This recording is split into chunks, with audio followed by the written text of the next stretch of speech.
Olá a todos, sejam muito bem-vindos a mais um vídeo aqui do canal. Hoje mais um podcast do Saúde Digital, onde conversaremos sobre o Novembro Azul e cuidados com a saúde do homem. Meu nome é Raul Goulart, eu sou fisioterapeuta do Serviço de Atendimento Domiciliar da Prefeitura de Campinas e hoje eu estou com um convidado muito especial, o Dr. Pedro. Ele é urologista da Clínica Urologia Campinas e veio aqui para discutir um pouco sobre esse tema aí que ele tem bastante experiência. Então, seja muito bem-vindo, Pedro, muito obrigado pela sua disposição para estar aqui conversando com a gente esse assunto que está tão em alta, né, hoje em dia. E se pudesse apresentar um pouquinho, falar da sua formação, da sua experiência. Tá bem, Raul. Bom, eu que agradeço o convite por a gente poder falar de um tema tão importante e cada vez mais atual. Meu nome é Pedro D'Ameto Neto, eu sou médico urologista formado pela Unicamp e trabalho aqui em Campinas já faz 21 anos. Então, vamos lá, né? Sim, claro. Conversar. Não sei se todo mundo sabe, né? Mas a campanha do Novembro Azul é uma campanha muito grande, já tem algum tempo também. E é um mês de conscientização e prevenção do câncer de próstata especificamente. Mas isso traz também muitos outros temas, outros assuntos em relação à saúde do homem, né? O homem ele não está unicamente estrito ao câncer de próstata. Mas como ele é um câncer que aflige muito esse gênero, né? Então acaba aparecendo mais para a campanha de conscientização desse mês. Mas vamos lá, o que você tem a dizer sobre o câncer de próstata? Ele realmente é muito perigoso? O que é o mais importante da população entender sobre essa doença? Então, eu gosto sempre de começar, quando eu falo de Novembro Azul, para as pessoas saberem como que surgiu esse movimento. Sim, eu mesmo não sei. Então é legal saber, né? Sim. Então foi inspirado no Outubro Rosa, que foi na década de 90, para alertar para prevenção de câncer de mama. E começou numa corrida lá em Nova York e tal, eles tiveram a ideia de fazer isso daí. E aí, na Austrália, eles fizeram um movimento chamado Movember, fazendo alusão a November, né? Que foi em 2003. E por que novembro? Porque dia 17 de novembro é o Dia Mundial de Combate ao Câncer de Próstata. Tá. Então, eles já pegaram novembro e falaram, bom, tem Outubro Rosa, vamos fazer Novembro Azul. E aqui no Brasil foi trazido pelo Instituto Lado a Lado, em 2008. Então, desde 2008 que aqui no Brasil tem se intensificado a importância da conscientização. Legal, aproximadamente 15 anos, então. E por que o câncer de próstata é tão importante? A gente fala, bom, o câncer de próstata é mais comum nos homens. Na verdade, não é. O câncer mais comum nos homens e nas mulheres é o câncer de pele, dois tipos que a gente chama de espinocelular e basocelular. Então, o INCA, né, o Instituto Nacional do Câncer aqui no Brasil, prevê que nesse triênio 2023 a 2025 vai ter 221 mil novos casos por ano de câncer de pele. Tá. Mas esse câncer de pele não mata. Tá. Então, ele um problema estético, né? A pessoa fica com a lesão, mas não gera metástase, não coloca a vida em risco. Menos Então, agressivo, a gente pode dizer. ele não é agressivo, assim, não coloca a vida em risco. Tá. Então, 221 mil casos por ano, novos casos. Câncer de mama, 73 mil. E de próstata, 71. Tá. Então, primeiro de pele, só que não tem importância clínica, porque não vai matar.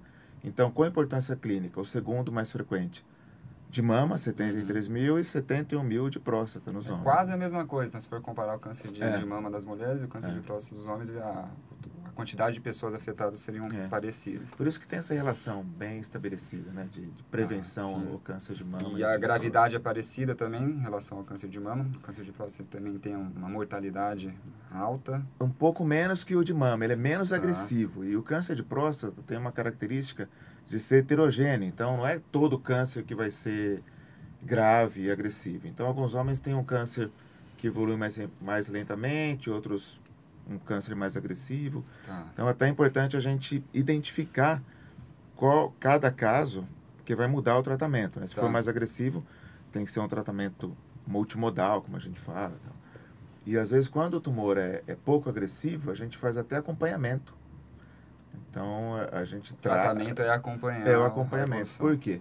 Porque o tratamento, que consiste em fazer cirurgia e radioterapia, pode ter complicações, né? Problema de ereção, de incontinência urinária, fica perdendo urina.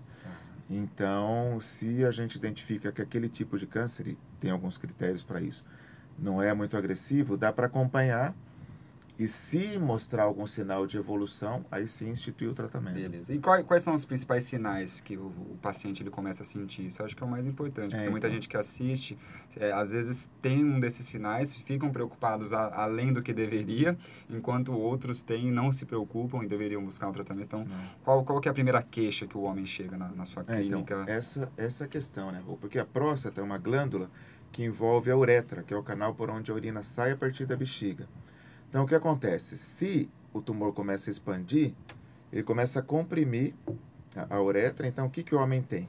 Dificuldade para urinar, começa a sangrar para urinar. Então, ele vai para urinar, demora para começar a sair urina. Tal. Só que o câncer de próstata começa na periferia da próstata.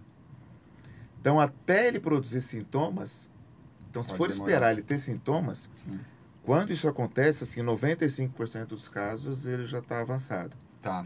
Então, é diferente da hiperplasia prostática, né? Exatamente. Você estava falando, eu lembrei disso. Muitos homens têm a hiperplasia prostática que dá esse mesmo sinal e é confundido. É exatamente isso. Então, você já se antecipou até, né? Você já está bem antenado. Aí, porque a hiperplasia, então eu falei que a próstata, o câncer de próstata começa na periferia. Só que a hiperplasia começa na zona de transição, que é no meio. Tá. Então, muitos homens falam, puxa, eu estou tendo, às vezes está ouvindo a gente falar aqui, puxa, eu estou tendo isso daí, será que eu estou com câncer de próstata? Pode até ser, mas o mais provável é que seja hiperplasia. E o que é hiperplasia? É um aumento da próstata, mas de células normais, que não é câncer, não tem nada a ver com câncer. Tá. Aí tem que tratar, mas não tem a gravidade do câncer. Né? Então, e é tratável e tem os sintomas diminuídos. Ah, sim. Aí você pode ou tratar com remédio ou com cirurgia. Tá. Então, por isso a importância de fazer o acompanhamento, porque se for esperar dar sintomas, então muitos homens falam assim, eu não sinto nada, então não preciso me preocupar. Mas não, o câncer pode estar crescendo dentro dele e quando tiver os sintomas já... E hoje em dia o diagnóstico, a prevenção é muito, muito boa, muito melhor do que em relação a alguns anos atrás. A própria 20 anos atrás teve muita diferença, né, entre tratamento e prevenção disso. Porque hoje em dia a gente já sabe a importância, todo homem sabe a importância de ir ao médico, apesar de muitos não irem. Né? A gente tem uma barreira muito grande em relação, se a gente comparar com as mulheres. A mulher todo ano ela vai no ginecologista, ela faz o check-up dela, tendo sintoma ou não, é da rotina dela. Contrário do homem, que só vai buscar normalmente um médico quando ele tem uma queixa, que daí pode ser esse caso que você já falou. Caso ele consiga fazer um acompanhamento anual, igual a mulher faz, a chance do tratamento precoce é muito maior, de identificar alguma coisa já no começo. Por que você acha que o homem tem tanta dificuldade assim, em buscar ajuda médica? Por que o homem guarda muito isso para ele, não vai buscar ajuda, só vai quando realmente a coisa está feia? É a velha história do preconceito, né? Sim. Então, como o acompanhamento consiste em dosar o PSA, que é o exame de sangue, e fazer o exame de toque, que é através do ânus, para sentir se tem alguma alteração na próstata, então os homens não querem fazer, né? Agora, isso vale salientar que tem melhorado ano após ano. Então, os homens têm tido mais consciência, então tem ido, a gente nota isso, eu noto ao longo desses 21 anos, que antes geralmente eram as mulheres que levavam, né? A esposa levava o marido porque precisa ver como é que tá isso daí, né? Às vezes ele nem sabia, ele chegava lá e ela tinha marcado. Cardiologista? Falou, exatamente, cardiologista não, hoje é urologista, tá marcado, você tem que ir. Tá. E aí eles acabam indo e veem que não é nada demais, um exame rápido, praticamente indolor, então... mas tem melhorado bem, mas ainda assim as mulheres se cuidam mais, né? A gente falou do Outubro Rosa, então elas têm uma consciência maior. Mas isso tem melhorado ao longo dos anos em relação aos homens. Então o preconceito ainda é uma barreira, mas menor do que antigamente. Sim. A gente está conseguindo mudar um pouco isso. Legal. E a gente estava falando, até aproveitar falando do PSA, você falou que até algumas décadas atrás. O PSA é do final da década de 80 e começo de 90. O que é o PSA, que é importante salientar? É o exame de sangue. Então ele revolucionou esse diagnóstico precoce do câncer de próstata. Porque antes, eu lembro até os professores falando na Unicamp, os homens chegavam já com o câncer avançado. Já não tinha mais o que fazer. E aí o PSA, ele dá um indicativo. É importante dizer que quando o PSA surgiu, todo mundo imaginava, bom, a gente está diante do exame perfeito. Se ele está alterado, o homem tem câncer. Se ele está normal, não tem. E logo já se percebeu que não é nada disso. Às vezes o PSA está alterado, mas por outras causas. Então, dá a importância de fazer um outros exame exames. bem específico mesmo para isso. E antes da década de 90, como que era feito? Não tinha, né? Porque é até importante salientar, a gente fala muito prevenção. Então, as pessoas têm ideia. Bom, prevenir significa, vai evitar, eu vou fazer exame de toque, exame de PSA, isso vai evitar que eu tenha um câncer de próstata. E não é isso, né? Na verdade, não se sabe ainda como evitar que o câncer surja. O que a gente faz é um acompanhamento para que haja um diagnóstico precoce. Essa é a chave da questão. Você pegar no início. Porque se pegou no início, tem chance de curar. 90%, 95%. Tá. Então, aí é que é feito com toque o PSA. Se um dos dois ou ambos é alterado, aí tem que seguir fazendo outros exames para confirmar ou não a presença do câncer. Tá. Aproveitando isso, a gente podia entrar um pouco nos fatores de risco, né? É impossível a gente prevenir 100% o aparecimento do câncer, mas existe alguns fatores de risco diferenciais do câncer de próstata, ou a orientação é praticamente igual aos outros tipos de câncer, né? Atividade física, evitar sedentarismo, tabagismo, ou algum não tem relação nenhuma com a próstata. Porque muita gente fala, não, mas eu fumo, eu tenho risco de câncer de pulmão. O que a próstata tem a ver, né?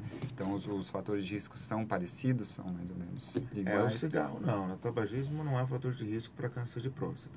E o que a gente sabe é que a causa é genética, né? Não se sabe ainda quais genes são, mas são alguns genes que vão determinar uma proliferação de células anormais na próstata e daí gerar o câncer. Mas existem alguns fatores de risco. A etnia negra tem uma incidência maior. Quem tem história familiar, pai ou tio consanguíneo, primeiro grau, tem uma chance estatística 2 a 3 vezes maior de ter o câncer do que quem não tem. Mas aí é importante salientar que não quer dizer que ele teve o pai com câncer de próstata, ele vai fatalmente ter. Sim.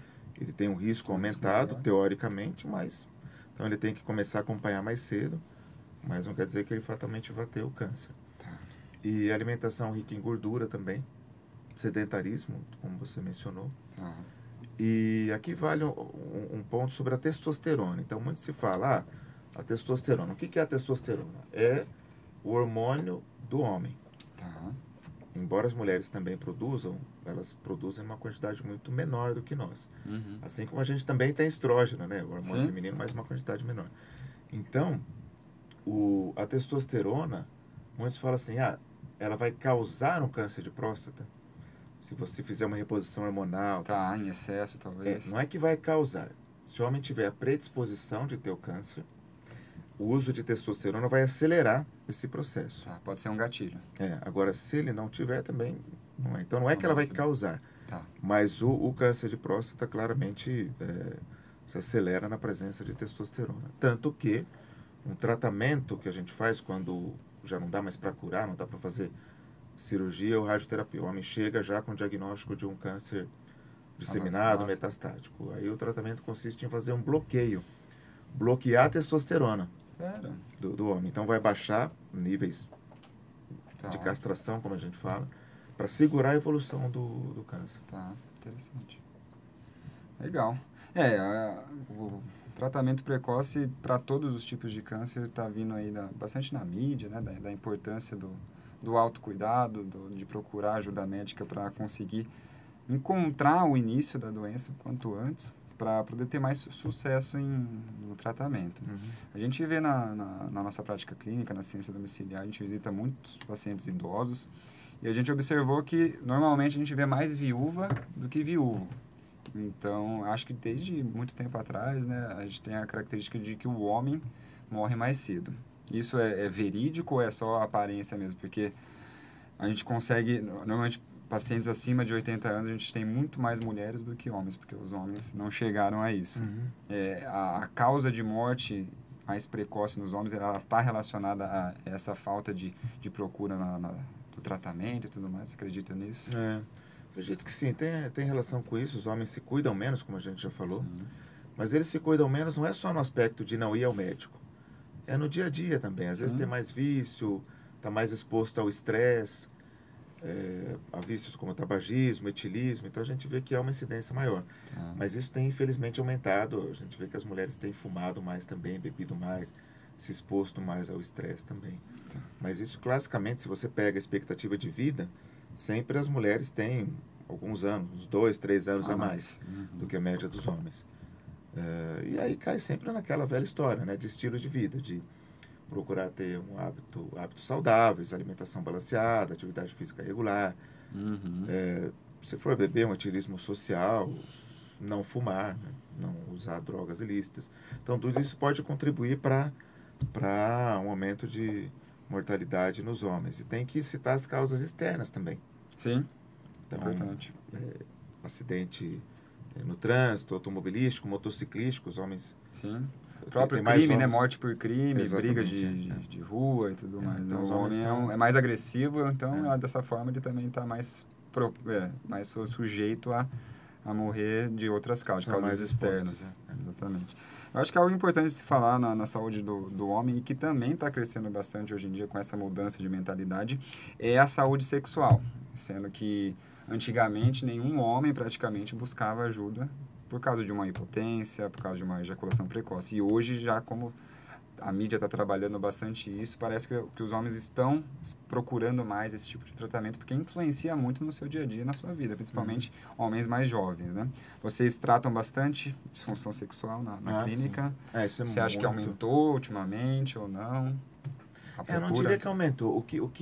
A procura aumentou. Quando você falou aumentou, eu achei que a incidência. Não, porque antigamente ninguém procurava. Porque tinha vergonha por causa do preconceito, essas coisas que a gente já conhece. Mas hoje em dia parece que os homens estão mais atrás disso, de procurar ajuda nessa questão.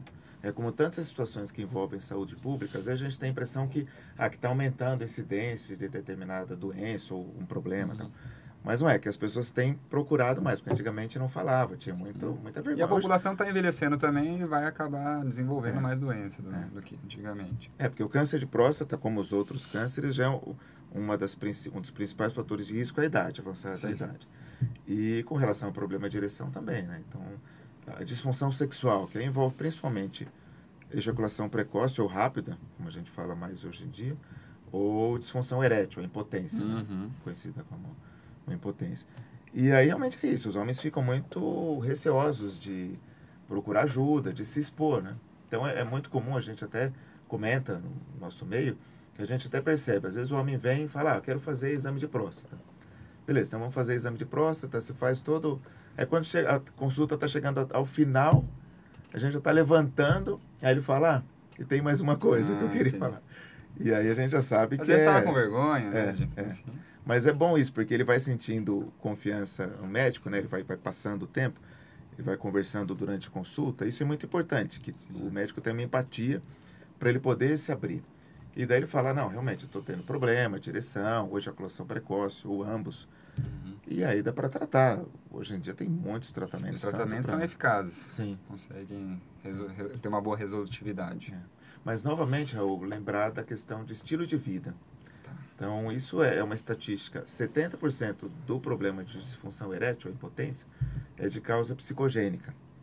É 30% causa orgânica, que aí está relacionado, além da idade, hormônio, diabético, hipertenso, tabagista tem uma chance maior de ter problema de ereção, porque essas doenças vão lesando o tecido erétil do pênis, que é o que leva à ereção. E aí, só que a causa psicogênica é mais comum, né? Isso acomete qualquer idade, então homens jovens, todo mundo, mais velhos. E aí, muitas vezes, se ele mudar o estilo de vida, aliviar o estresse, fizer atividade física regular, às vezes não precisa tomar remédio. Sim, a abordagem multidisciplinar é importante, né? Às vezes uma psicoterapia, encaminhar para um psicólogo, mas tudo isso vai ajudar a diminuir níveis de ansiedade, estresse e às vezes resolver bem mais rápido, né? Do que só com medicação, porque a gente sempre associa problema de saúde com medicação. Tudo a gente quer remédio, coisa rápida e tudo mais. E às vezes essa abordagem mais holística é interessante. É o que eu ia te perguntar também. Os médicos, parece que eles estão transformando um pouco essa questão do atendimento, aquele atendimento mais formalizado, mais seco, né, vamos dizer assim, está se tornando uma conversa, está se tornando uma avaliação mais holística do quadro geral do paciente, para que ele possa ter se sentir à vontade para conversar de assuntos que eles não sentiriam, igual você comentou no final de uma consulta. E, então, em relação à saúde do homem, você acha que o urologista está tendo esse papel de ter uma visão mais holística do que só aquela visão mais específica urogenital e está começando a tratar realmente essas questões. O paciente está muito ansioso, vou encaminhar, vou ajudar a trabalhar isso. Ou mesmo um paciente que tem um colesterol alto, uma pressão alta, vocês também estão tentando abordar e poder abraçar mesmo esse paciente para fazer o tratamento global dele. Não, com certeza. Isso, inclusive, é uma causa da Sociedade Brasileira de Urologia. Então, a gente tem falado muito de configurar o urologista como médico do homem, assim como o ginecologista, né? Sim. Já há muito tempo, há décadas, os ginecologistas fazem isso. Então, a mulher chega, ele não vê sua parte ginecológica, ele vê, faz avaliação de tireoide, pede colesterol, triglicéridos, exames gerais, e se houver alguma alteração, encaminha para cardiologista, endócrino e tal. Mas ele que pode identificar, né? Exatamente, identificar. Para ter uma visão mais geral, né? Você não trata só, como você falou, uma próstata, você está tratando uma pessoa, né? Um homem. Sim, né? um paciente. E você estava falando dessa questão do problema sexual. Então, o que acontece? Uma maneira de abordar. Então, o homem chega com queixa de problema de ereção. Então, muitas vezes pode dar um remédio. Então, você está com problema de ereção, toma um remédio aqui, um Viagra, Cialis, o que seja. E não conversa, né? Porque não é só... O remédio é importante. Sim. Porque às vezes o problema dele é psicogênico, mas ele precisa ter o remédio para ter um suporte, aí depois você conversa. Olha, eu vou te dar um remédio, mas você tem que ir na causa do problema. O que é a causa do problema? É seu estilo de vida. Então, procure fazer atividade física, formas de aliviar o estresse, procura ter um hobby, sair com a família, Tenta com os parar amigos. de fumar, tal. se for tabagista. Parar de fumar, exatamente. Porque aí você vai poder ficar livre do remédio, Sim. não ficar dependente. E serve de motivação, né? O seu tratamento tá nas suas mãos. Então, a gente está aqui para ajudar, mas o responsável pelo seu tratamento é você mesmo. Então, vamos tentar isso. Você vai ter esse ganho, demonstrar o ganho que vai ter para você não ficar dependente da medicação. Mas também se ficar não é um problema, porque o tratamento está aí para isso. Mas se você também não dá o remédio, às vezes ele não se sente seguro e você não vai começar a gerar aquele círculo virtuoso para ele depois sair dessa sem precisar continuar tomando remédio. E o que você falou, se precisar tomar medicação, esses remédios são muito seguros, então ficou um certo estigma de pensar, bom, eu não posso tomar esses remédios porque senão vai me dar problema no coração, vai me dar problema de hipertensão. E não é nada disso. Esse estigma surgiu porque quando o Viagra foi lançado, não sei se vocês lembram, alguns homens morreram, né? Sim. Mas por que isso? Problemas Mas isso ficou já muito claro. O problema é a associação. Esses homens que morreram tomavam um tipo específico, uma classe de medicamentos para o coração, que são os nitratos. Então, se você associar medicamento para impotência, ou como a gente fala, disfunção erétil, aos nitratos, tomar o nitrato, aí tem uma grande chance de ter baixo fluxo coronariano e infarto. Então, essa é a única contraindicação. O homem toma esses remédios, não pode tomar remédio para problema de ereção. Sem contar a associação com álcool e drogas, às vezes, né? Que aproveita que está na noite, assim, tá com bastante álcool no corpo, toma medicação e também aumenta o risco de ter um problema cardíaco. É que aí não, aí não chega a ter esse problema. O problema é o uso do nitrato. Então, ele não vai aumentar o risco de problema cardíaco.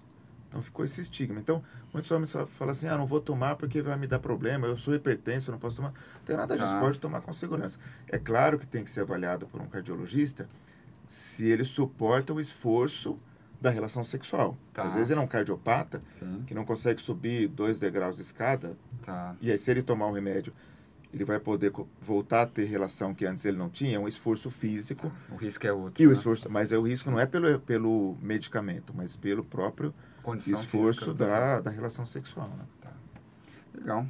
E voltando para a campanha do Novembro Azul, você acredita que desses quase 15 anos, né, que se iniciou, teve muita diferença na procura do homem para o seu autocuidado? Então, graças ao meu pai só vai para o urologista graças ao Novembro Azul, porque é uma campanha, porque a gente lembra, ele vê, anima e vai procurar ajuda médica.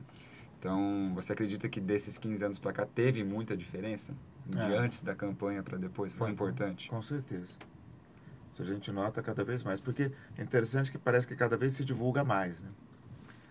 O Novembro Azul. Então, porque a mídia está crescendo, então, tanto para coisas ruins quanto para coisas boas. Então, aproveitando que isso é algo positivo.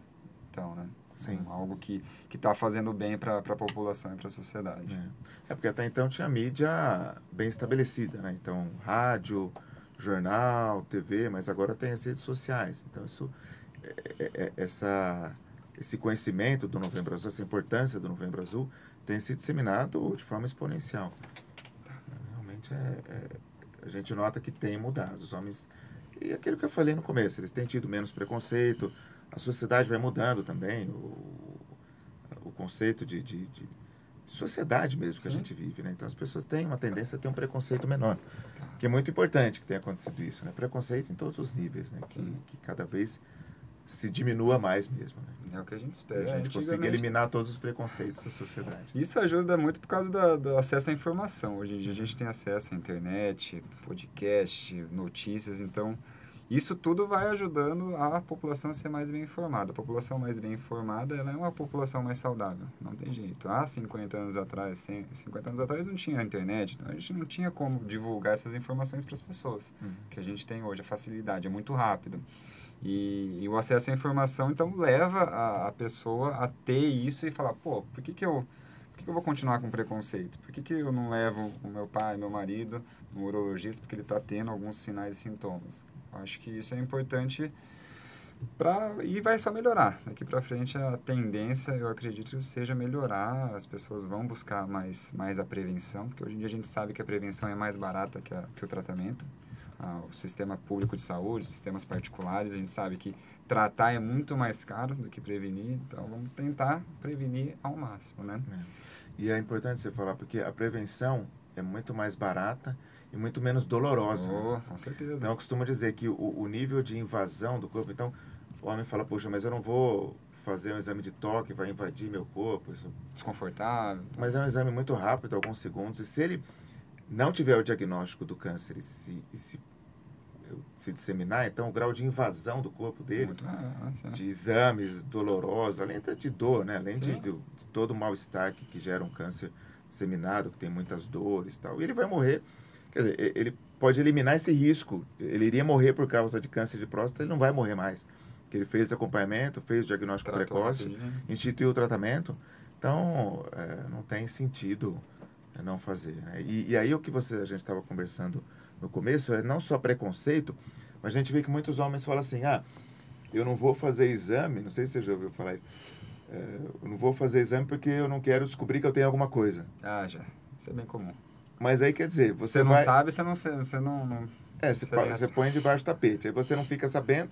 Aí, quando você tem o diagnóstico, já é uma sentença de morte. Não, seu tumor está disseminado, você não tem mais o que fazer. Ao passo que, se você pegar no começo, tem aquele baque, mas fala assim, bom, tá aí agora. Não, as chances do senhor ser curado é de 90% a 95%, porque o senhor vem fazendo acompanhamento, e aí vamos fazer, seja cirurgia ou radioterapia, e as chances de sucesso são altas.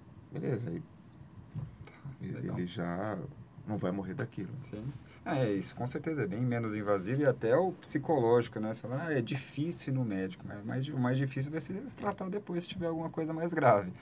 O preconceito e o medo que as pessoas têm, que a população tem do médico, ele deve diminuir. Os médicos estão aqui para ajudar, né? Não estão para massacrar ninguém. Então, eu acredito que isso vai melhorando. E muito desses exames já são bem menos invasivos do que antigamente. Hoje teve o simpósio lá de manhã na prefeitura e falava-se que a biópsia era feita manualmente, antigamente, tudo. E hoje já tem uma tecnologia muito maior. Acredito que nesses seus 20 anos de experiência, você já pegou, né? 20 anos atrás, o tratamento, a prevenção, o diagnóstico era diferente do que é hoje. E provavelmente daqui 20 anos vai ser diferente, mais diferente ainda. E tem alguma coisa em relação à tecnologia, à robótica, alguma coisa que trouxe benefícios para a área da saúde do homem? Sim, mas então, a robótica já é o tratamento, né? Que é uma modalidade da cirurgia. Mas falando, que você estava comentando antes, da questão do diagnóstico. Porque, como a gente falou antes, o toque e o PSA alterados não quer dizer que tenha câncer, mas tem que fazer um próximo exame. E no passado, o único exame era a biópsia. Hoje em dia você pode fazer ressonância, que é menos invasivo. Se a ressonância não mostrar sinal de suspeito de algum foco de câncer, dá para você continuar acompanhando. Se ela mostrar, Aí tem que fazer biópsia, porque a passo. ressonância não faz diagnóstico, o que faz é a biópsia. Em que consiste a biópsia? Tirar pedaços da próstata, mandar para o microscópio e ver se tem câncer ou não. Tá. Agora, olha a diferença do que era antes. Biópsia manual. Então, o homem tocava a próstata, geralmente era o urologista que fazia, ele ia com uma agulha e ia tirando uma agulha calibrosa. Anestesia local. Não pegava tão bem a anestesia, então doía. E uma agulha mais calibrosa para tirar os pedaços da próstata. Depois evoluiu, foi o quê? Ultrassom. Então, o médico radiologista faz ultrassom, ele vai ver a próstata e vai guiar, aí já são pistolas, né, agulhas menores, então tira fragmentos de forma mais delicada e tal. Mas ainda era com anestesia local, bloqueio local. E aí foi evoluindo ao ponto que hoje, o que a gente tem? Uma biópsia, que é com sedação, então o homem dorme, não vê nada. A agulha para tirar é muito mais delicada, muito mais precisa, então o trauma na próstata é bem menor, então tem menos risco de gerar prostatite, uma infecção que pode acontecer. Né? E os exames de ultrassom são mais precisos, então eles conseguem identificar melhor as áreas e dá para você fazer uma biópsia de fusão. Então não dá para você fazer biópsia guiada só por ressonância, porque tem que ser um exame dinâmico, como o ultrassom. Mas dá para sobrepor a imagem que você viu na ressonância, aquela imagem suspeita, e isso guiar o ultrassom. Sim. Então, é uma precisão maior. Sim. Então, a evolução foi muito grande no diagnóstico. E no tratamento também. Antes a gente fazia cirurgia aberta, e hoje em dia tem laparoscopia, robótica, que são menos invasivas. Os resultados são muito similares. Então, a cirurgia aberta, assim como a laparoscopia ou como robótica, a chance de controle da doença de cura são muito similares. Todos os estudos até agora mostraram isso. Mas a vantagem da laparoscopia e da robótica é que o trauma tecidual menor, menos risco de causar algum problema de ereção, a própria recuperação do paciente. E a recuperação é mais rápida. Legal. Outra área bastante comentada é em relação às DSTs. O homem, quando ele suspeita que ele está com alguma infecção, ele tem muita dificuldade em buscar ajuda. Também por causa do preconceito e vergonha, às vezes tem que falar o que fez e tem vergonha disso. E como é que eles costumam chegar para você muito graves ou não? Você consegue fazer o tratamento tranquilo junto com a infectologia? Vocês conseguem tratar sozinho? Como é que funciona em relação às DSTs e AIDS, né? Que é a mais famosa. Essas DSTs tipo condiloma, que é o HPV, uretrite, que é uma famosa gonorreia, mas tem também a dita não gonocócica, entre outras, cancro mole, tem várias DSTs, né? Mas assim, normalmente o urologista trata essas, e quando é HIV, ou mesmo sífilis, aí a gente costuma encaminhar para o infectologista. Então faz um tratamento em conjunto. Mas é importante, sempre que o homem vem com alguma DST, fazer sorologias, porque ele pode ter outras associadas. Então, às vezes ele vem com uma uretrite, uma gonorreia, uma uretrite não gonocócica, que é uma secreção mais fluida. A gonorreia é uma secreção purulenta que sai pela uretra, né, pelo canal do pênis. Essa não gonocócica é até mais comum, é uma secreção mais fluida, menos dolorosa. Mas é importante fazer sorologia, porque ele pode ter pegado HIV, e aí tem um problema de saúde pública muito sério aí, né? Ou mesmo sífilis, aí tem que ser tratado precocemente, porque também o tratamento precoce de sífilis evita as complicações decorrentes da doença. E o problema, eu não sei se vocês têm observado isso, a gente tem comentado muito no nosso meio, que quando surgiu a AIDS, as pessoas começaram a ter um cuidado maior.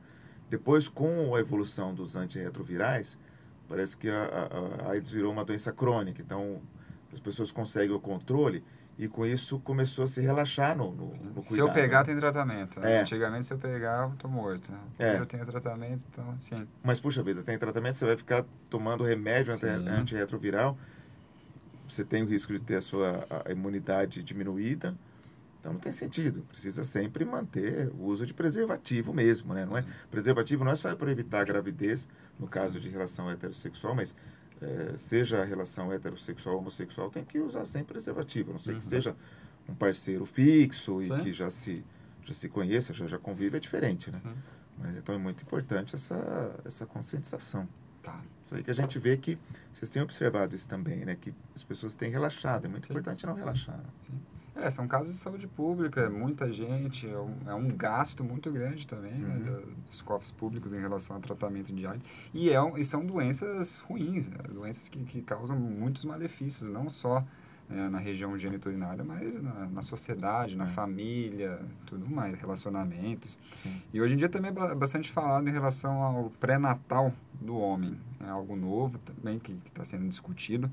O que você tem a dizer sobre Pré-natal isso? seria quando vai para ter o filho com a mulher, para ele também fazer. Isso. Seria você fala o pré-natal para fazer uma avaliação da fertilidade dele ou quando a mulher já engravidou? Porque Durante o pré-natal seria já... durante o processo já de com a gestação. mulher grávida, né? Isso. Essa questão de pré-natal no homem eu não vejo muito sentido, na verdade, porque Tá. o homem tem que acompanhar a mulher, mas quem está grávida é ela, né? Sim. Tudo bem que o casal fica grávido também, ele tem que cuidar dela, claro, mas a gravidez não é uma doença, né? Sim. Então, aquilo que a gente fala, demanda alguns cuidados, mas é muito importante a gente não começar a exagerar nos cuidados, porque senão a gente vê muito isso, a nossa sociedade às vezes tem uma ilusão de controle, né? Tá. Então, a gente comenta muito isso. Como a gente foi se desenvolvendo, se protegendo muito, então, às vezes, você quer controlar tudo. Você quer pegar, não, vou fazer exame, não. E tem que deixar as coisas de uma forma mais natural. A gravidez é um processo natural, não precisa ser cercada de múltiplos cuidados. Tem aqueles cuidados básicos, mas não tem que ficar. Então, realmente, eu não vejo muito sentido nisso de pré-natal do homem. Para quem está assistindo aí a gente, você tem alguma orientação em relação ao homem que já passou dos 40 anos, não tem nenhum sintoma, não tem nenhum sinal de nenhuma doença? Existe essa orientação para ele buscar ajuda profissional, buscar um acompanhamento de um urologista para fazer tudo isso que a gente comentou no podcast de hoje? Essa é a orientação da Sociedade de Urologia mesmo. Exatamente. Então, homem acima de 40 anos. Mesmo que não tenha sintomas, seja assintomático, fazer um acompanhamento anual com o urologista. Passar em consulta, ser examinado, o urologista vai pedir exames laboratoriais, eventualmente de imagem, ultrassom, que pode diagnosticar algumas doenças, alguns problemas em outros órgãos abdominais. E ele pode direcionar, se tiver alguma alteração, ele vai direcionar para algum outro especialista. Então, fazer esse acompanhamento todo ano. E como a gente falou, a questão de saúde global, né? Então, hábitos saudáveis de vida, alimentação balanceada, atividade física regular, procurar controlar o estresse. Não dá para eliminar o estresse do dia a dia, mas dá para controlar, né? Sim. Então, ter boa convivência social também. Eu acho que essas são as principais orientações para a vida, na verdade. Legal, muito obrigado, Pedro. Muito legal Eu bater papo aqui com você. Bastante coisa nova que eu não sabia. Fico feliz em saber. Quem está assistindo aí, se quiser pedir algum assunto, deixa aí nos comentários que a gente vai tentar pegar o máximo de informação e de especialistas qualificados para trazer para a população. E se quiserem entrar em contato com o Pedro, com a clínica dele, eu vou deixar também o telefone aqui na descrição do vídeo. Eles atendem muitos convênios, tem uma equipe muito boa que vai cuidar da saúde do homem como a gente merece, né? E precisando, deixe nos comentários, deixa o curtir, se inscreve aqui no canal para ficar sempre por dentro de toda vez que a gente postar algum vídeo novo. Muito obrigado de novo, Pedro. Eu que agradeço. Muito obrigado. obrigado. A gente se vê na próxima. Amém.